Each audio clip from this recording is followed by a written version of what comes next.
Alright, so I did this a while ago, like a long time ago, but I'm just gonna start reading it. It's an attempt for me, it was an attempted analysis of the album Hollywood and everything, kind of like what, the Launchpad did and what Forever Dirt does. So anyway, yeah, I would say that I could start this on April 20th, 1999 in Little Rock, in Littleton, Colorado, but, that's, that's not far back enough. The first seed of the Valley in the Shadow of Death is in the song, Mr. Superstar, with the whispered lines, "Would you kill yourself on TV? Would you kill yourself on TV?"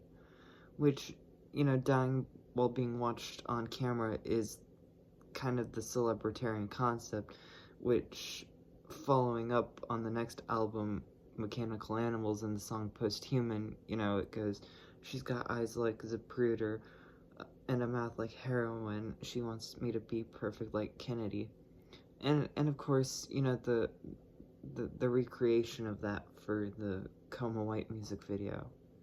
So anyway, now I guess I guess I can fast forward to April 20th, 1999. In the morning at Columbine High School, everything seemed business as usual until the seniors Eric Harris and Dylan Klebold arrived. They first went to the cafeteria and placed homemade pipe bombs, then left, went to their car, got their weapons, and proceeded to kill 13 people and finally themselves. It was the first big school shooting in American history. There'd been one sort of big one a bit prior to it, but Columbine was the one that really shook everything. And the media ate it up, of course, and reports of the shooters being fans of Marilyn Manson began circulating quite quickly. While false as they were, the shooters rather thought of Manson as a sissy for wearing makeup and such. The rumor had been set, and Manson made very few statements during this time. And quoting him on Bill O'Reilly, he didn't want to be a part of something he viewed as reprehensible. And with that, the whole Hollywood thing began. It's the third album in the triptych, a dive into media and its exploitative nature, martyrdom, violence, and the connection between martyrs in entertainment and violence, or, it, in the triptych, it can be seen as either the first or the third, as well as the story of Adam. So, anyway, why not, anyway, so martyrdom and scapegoating. And, it's undoubtable that martyrs were on the mind of Marilyn Manson, for, namely Jesus Christ, John F. Kennedy, and John Lennon, who are frequently mentioned throughout this album. But the events at Columbine High School kind of showed that, the media will make gods of people and blame and place the blame on someone else not remotely close to things, regardless of how it goes down. And it starts with Kennedy, and on November 22nd, 1963, while on a motorcade in front of an audience, then President JFK got gunned down in three shots, and the cameraman Zapruder captured it on video. It was the first American, and it was the first American in history to really become Christ-like in the status of public memory, and on Hollywood, this is clearly referred to on many tracks, especially with the opening song, God Eat God, King, the King in the Black Limousine, and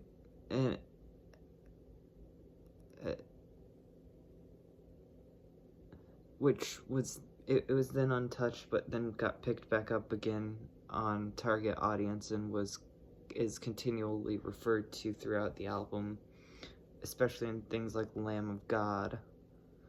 And, you know, as if these weren't enough, the cover includes a snippet of the autopsy report from after Kennedy's assassination in the bottom left corner. And, you know, in fact, the track King Kill 33 is a direct reference to a more esoteric paper of the same name by James Shelby Downard. And then, you know, with John Lennon, you know, Lamb of God, there was linen in the happy gun, there was blood on the pavement. You know, and Marilyn Manson has referred to the Beatles being an influence on his work and once said things like, you know, just like the Beatles were bigger than Jesus, Marilyn Manson is bigger than Satan. That sort of thing. And, you know, Lennon was publicly martyred by Mark David Chapman in New York. If he wasn't already an icon, his death certainly solidified it. And Christ needs very little explanation. The crucifixion is one of the most known tales ever told. Then, you know, of course, the two stars of Columbine High School class of 1999, Klebold and Harris, undoubtedly the biggest proponents for the concept of martyrdom and scapegoating for the album for, you know, aforementioned reasons, which, yeah. And then, you know, this is where celebritarianism comes in here. Celebritarianism is the name of a philosophical and artistic movement.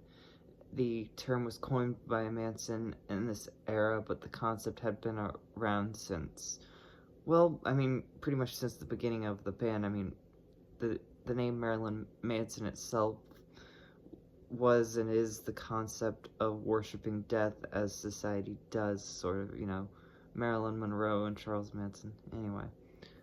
This concept in art movement was characterized by what was called the Celebritarian Corporation, and in fact, Hollywood was supposed to go more in depth with the system in a book of the same name, but only the 10th chapter of the book has ever seen the light of day.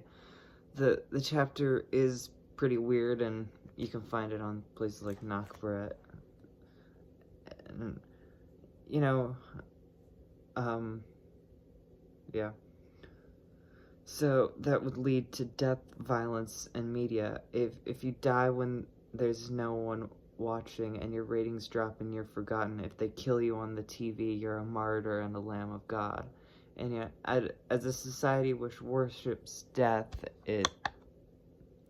it's no surprise that people like Eric and Dylan become heroes to every kid that gets pushed around, as Manson said in his essay for the Trenchcoat Diaries from Michael Hunt Publishing, which you can find on Internet Archive.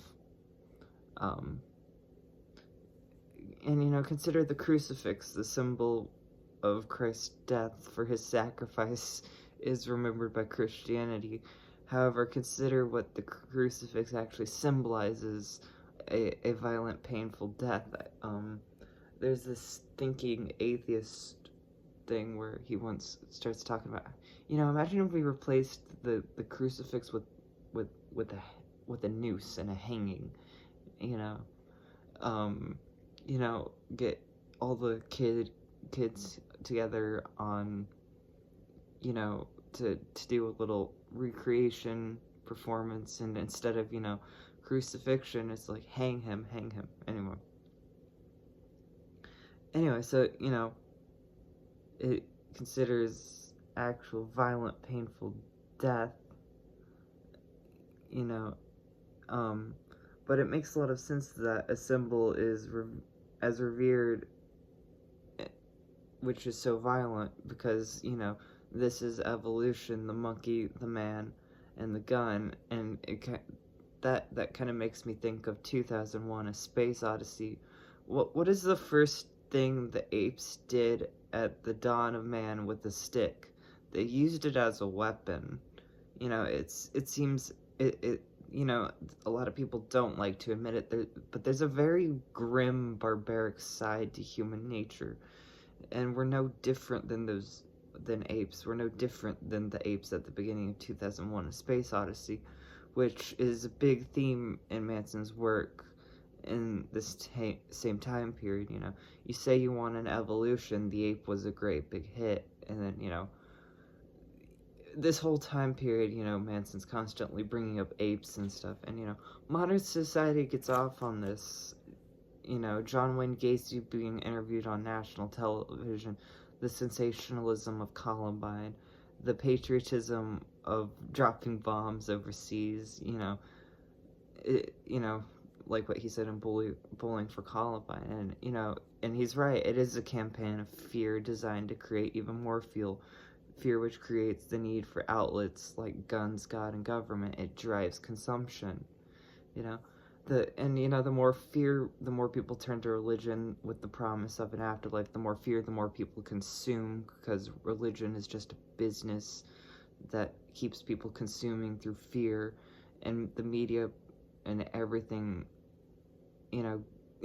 promotes fear, so it drives people to outlets to which that fear is lessened, and the more people are consuming, the more guns, the more God, the more government is inserted in everything, and such fear and intense emotions build up until a Columbine happens, and then the press has a field day and the process starts all over again.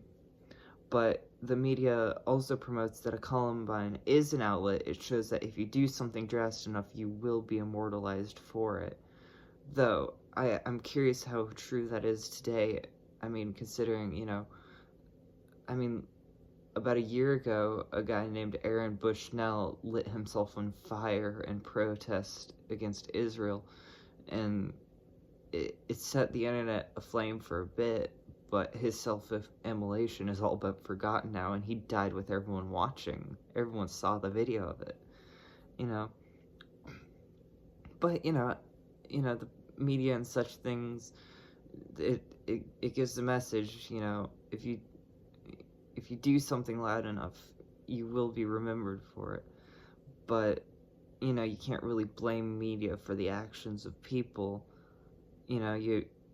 It's like during the PMRC hearings, I think it was Frank Zappa who was like, you have a million kids buying these records. If they cause people to commit suicide, how come only one is doing it? One or two? How come not a million kids who are buying the album are committing suicide? And responsibility goes to the responsible, i.e. those who do the actions are of their own choice and are responsible for them. And so, yeah, that's that. I can probably go into symbolism, because I have a lot more written on that, but I'll do that some other time.